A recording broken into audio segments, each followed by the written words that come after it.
En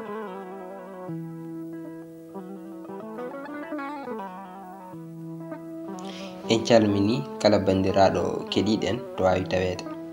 Hande ɗen jimiɗo e deftere diñorde nde Mohamed Fadil Sy, walla mbiyen docteur Mohamed Fadil Sy. Ɗum noon garten ko hello 38 fulo. E less laamu Abbasid en gande ƴellitama e kala fannuji, kono jaalal ɗen gande ko fulo gande ƴellitanoɗe en waral Méditerranée. Geresnaɓe ko binduno, persenaɓe ko banno, hani ko endanoɓe ɓamtuno e gande. Ɓe arabeɓe gummi puɗi natine ɗemgal mumen ɗum ɗon fof. Ɓe mari ɗum, ɓe dori ɗum, ɓe bitti, ɓe ƴelliti ɗe gande fof ha ɓe mbaɗi jiitule pawidinde dunje gandineje nawi ɗum to woɗɗi.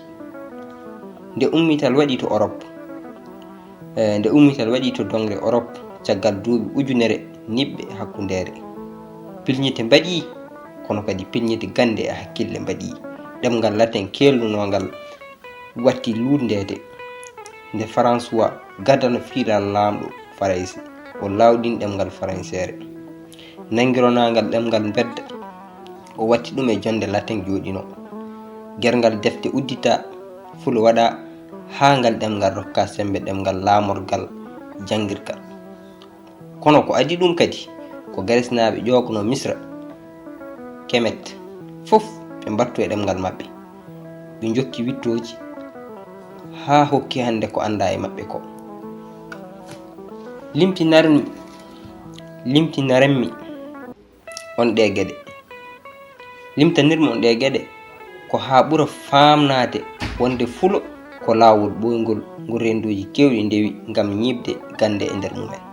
Kadi findinde ɓe afliɓe yenanare wonde faransere walla ɗemɗe jaaliɗe hande nokkuji men jibdina ko e gande. Yoɓe pin weeti ko ɓooyi ɗe ɗemɗe jaggirano ko hono ɗemɗe men jaggira hande ni, kanje ko latin jimnoɗe, kono nde sagataɓe gummi pondi hen gandal mumen e pellital mumen, gueɗe ɗe fof mbayli. Ha ina are hande ina sikke ko noon tan ɓe goruno gila e adal. Ko nder darde Afrique naɓe poti darnade ɗen mumen ete won famɓe ɗum ko ɓooyi, dari hen kaaddi gurda mumen dartoli jittaɓe. Won dariɓe hen hande o alay saago darde nde yuɓɓa, yo yimɓe jangu keblo ha moƴƴa binda e ɗemgal he. Yo gande pule fannuyeɓe kala gande ina kaani jolde ɗe golle.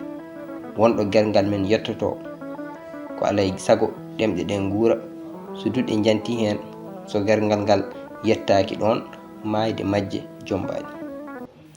Sikkala ko ɗum hande jiɗɗen arde e ndeɗo meftande e deftere oɗo Mohamed Fadil Sy. Sikkala ko ngam yidde ƴewnade yimɓe tan yo gartu e ɗemgal he, yo tinno beele ɓamtal ngal yetto kala to ɗemɗe hande yetti. Ganden en donkani yettinde ɗemgal Pulaar to anglais e français yetti hande ɗo, nde wonno ɗemgal ko jomum en tan daranto ɗum. Ete enen e mbawonɗo eɗen paada woɓɓe ne garan ɓamtan en ɗemgal men ko enen poti ɓamtude ɗum.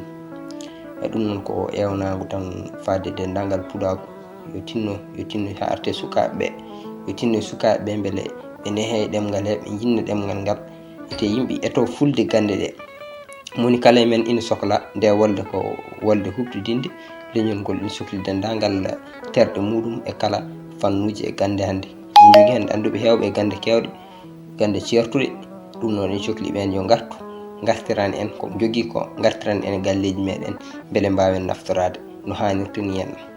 Eyyi ɗum noon yafuya ɗaɓɓama so waɗi pergitande, ewa ɗum ko ɗum noon tinnoɗen no fewi e ɗemgal meɗen.